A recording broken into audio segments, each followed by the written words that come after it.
Blending ఇద్దాము. Orange part అయిపోయింది. ఇప్పుడు దీనికి వైట్ కలర్ తో బ్లెండ్ ఇద్దాం.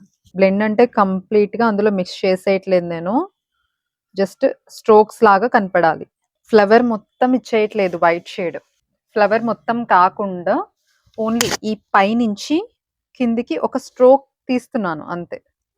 స్ట్రోక్స్ లాగా వేస్తున్నాను. ఒక కలర్ లో ఇంకో కలర్ కంప్లీట్ గా కలిసిపోయినట్టు, అంటే డ్యూయల్ షేడ్ కనిపిస్తుంది, కాకపోతే కలిసిపోయినట్టు కనిపిస్తుంది అనమాట. ఎక్కడ లైన్స్ కూడా ఏమీ రాకుండా. అదే స్ట్రోక్స్ అనుకోండి, ఒక లైన్స్ లాగా ఫామ్ అవుతుంది అది. ఇలాంటి డిఫరెన్సెస్ అన్ని తెలుసుకోవాలి అనుకుంటే మనం క్లాసెస్ కూడా కండక్ట్ చేస్తున్నాం, మీరు రావచ్చు. ఇప్పుడు అన్నిటికీ కూడా, అన్ని లోటస్ కి కూడా సేమ్ ప్రాసెస్ ఇదంతా. ఓకేనా? నెక్స్ట్ ఆరెంజ్ పార్ట్ అయిపోయింది. సో లోటస్ అన్నిటికీ కంప్లీట్ గా వచ్చేసాను కదా. ఇప్పుడు లీవ్స్ కి నేను గ్రీన్ అండ్ ఎల్లోతో బ్లెండ్ చేద్దాం అనుకుంటున్నాను. అండ్ ఈ డిజైన్ కనుక మీకు కావాలి అనుకుంటే మన పేజ్ లోనే ఉంది, మన ఇన్స్టా పేజ్ లో డివి డిజైన్స్ ఫర్ యూ అని ఉంటుంది కదా పేజ్. సో అందులోనే ఉంది డిజైన్, సేమ్ డిజైన్. ఇప్పుడు మనం పింక్ కలర్ బ్లౌజ్ మీద వేస్తున్నాం అనమాట.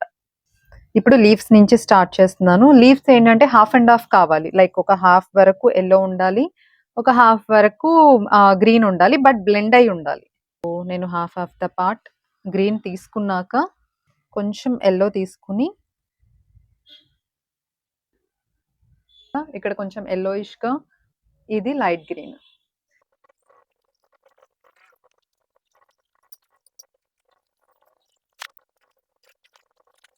లీవ్స్ పార్ట్ మొత్తం అయిపోయింది పెయింట్. లీవ్స్ అన్నిటికీ కూడా మనం డ్యూయల్ కలర్ ఇచ్చాము, ఎల్లో అండ్ గ్రీన్ షేడ్స్ తో.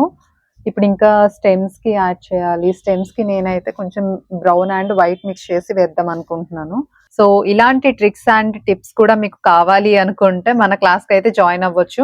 And present Tanjore work shop conduct చేస్తున్నాము. సో ఎవరైనా ఇంట్రెస్ట్ ఉంటే జాయిన్ అవ్వడానికి ట్రై చేయండి. అండ్ ఈ పెయింటింగ్ మొత్తం ఎలా వచ్చింది అని అయిపోయిన తర్వాత నేను చూపిస్తాను మీకు.